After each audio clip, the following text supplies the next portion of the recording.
I have been painstakingly putting together the plasma cutter, which didn't come with an adapter I could use, so I've had to buy one, but hopefully I can reuse this when we actually have shore power in the van. But it has been very difficult because the operations manual, I think, was potentially written by someone who doesn't understand English. There's some points like this: wrap the copper gas nozzle around the sealing tape and tighten it. I'll just read you some lines from this. After open the power supply, the power light is light. Current meter display the preset current. That's good, isn't it? Open the power switch. Make the power switch is in on position. Screen will show the current volume. Yeah, so the chances that I will blow myself up are higher than I'd like, but you know, at least it will be caught on camera. I'm gonna cut, I'll show you the plan. So first of all, I'm just gonna cut one line here, or around here, just so that I can test out, make sure everything's working.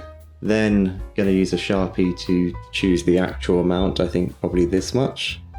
And then if all that works, I will cut into this. So hopefully this will be still like structurally sound, but it will mean I can pass these wires through it.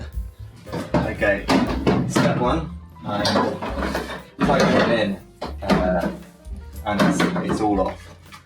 So let's see what happens. Hi. Sorry, I think we're all a little fed up with every week me trying to do something and then completely failing. So I'll skip this part because it's embarrassing for everyone. Basically what's happening here is I thought that came with a compressor inside it, but you have to buy the compressor separately. So instead of watching me fail, I'm just gonna come in and say this and then we can move straight on to the next scene. Apologies. Bye. PS, do you like the pause screen? Because it took me like hours and hours in After Effects. Anyway, see you later. Last week, first spoilers by the way, click up there to go to last week if you haven't seen it. But last week we completely failed to put the reversing camera fuse taps in, well, in the right place, but we're going to fix it this week. Because the fuse box in the Ford has relays too close to the Micro 2 fuses, it means I can't put a regular tap in there because it won't fit because of the wire that comes out of the tap. So I've butchered one, ripped that out. Let's just there we go. So that it's now going directly up. I'm hoping that I can just wrap some electrical tape around this and then fit it in somewhere. Fingers crossed this fits and doesn't electrocute me.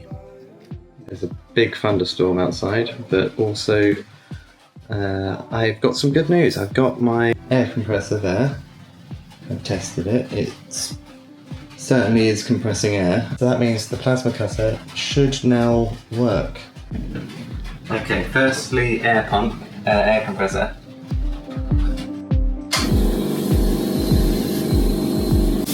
Protective gloves. I don't know what's going to happen to my arms. I should probably put on more protection. Ow. How hot. This might be now ready.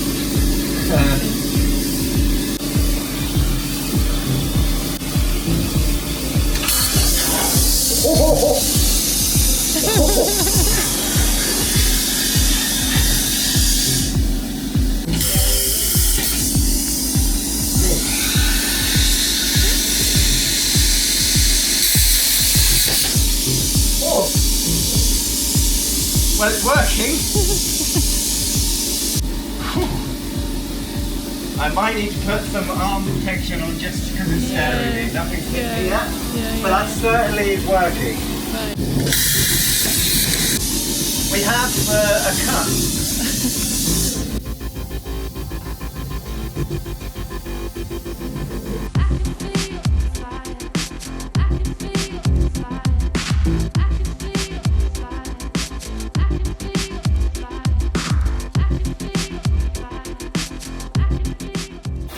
Clearly I need some practice. Not very straight. I know, title of my sex tape. But we're getting somewhere.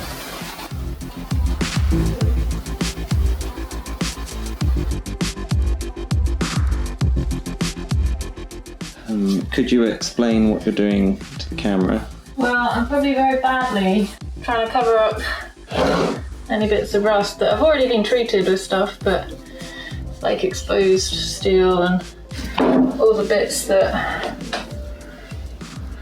we identified the other week that I coated with the rust paint, and all the holes that I filled with steel stick and then sanded down, so like this, where there's lots of exposed metals.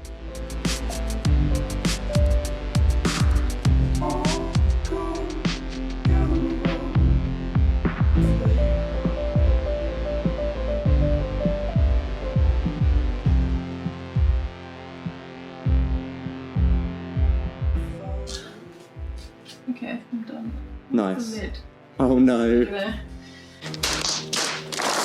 I've finally got the ground wire of the reversing camera system in a place where it can actually ground. So I've managed to pack all that, so that's actually something I can tick off my list. I've also drilled this hole here. I'll probably have to sand that, I think, just to make sure it doesn't fray this wire here, because this whole thing, that's my next job. Don't know how to do this really, because as soon as I take it out of the doors won't lock anymore, which means I have to do it all in one go, which means I have to have everything in here because ZB's out on a cycle. Gonna have a think and get back to you. Right, I think I know what I'm doing now. Number one, I'm having a calippo. I've kind of just eye judged the wires. I'm pretty sure they will fit through here. It's going to be a bit tight. Yes, but first things first, sand it down. I really should put the iron oxide, the red iron oxide on it as well, but I'm not sure what ZB's done with the brush. Yeah, so here we go. Right, so if you're just tuning in to see if I achieve anything this week, don't worry, I definitely do, and this isn't going to mess up in any way. So just like this, write a comment saying well done, and no need to watch anymore, it's fine. This is all going to go well. Right, so I've messed up again. I've put the wires around here, and then I went straight down because I thought, oh, that's good, I'll go straight down. And it's caught on something, and I can't open it up to get it. I can't get it from the bottom, I can't get it from the top. And if I don't find a way of fixing this, then the doors won't lock. So it's kind of important. But it looks like I might get some food, so... or that's for her, I don't know. Okay, so I'm going to try and unhook it with this old coat hanger, so hopefully I'll be able to lock the doors soon. Right, so I have managed to... I didn't bother filming it because I thought it wasn't going to work and I didn't want to have the embarrassment of seeing that, but I've put the electrics all through, so they're no longer exposed apart from that corner. Annoyingly, I'm going to have to think about what's going to happen with that. Yeah, and I just locked ZB in and yeah, pressed the button and it worked. No annoying horn honking to tell me that the electrics aren't correctly in place? Well, I think other than the fact that obviously it's got a load of red all over it, it's kind of looking almost as good as when we hadn't touched it at all.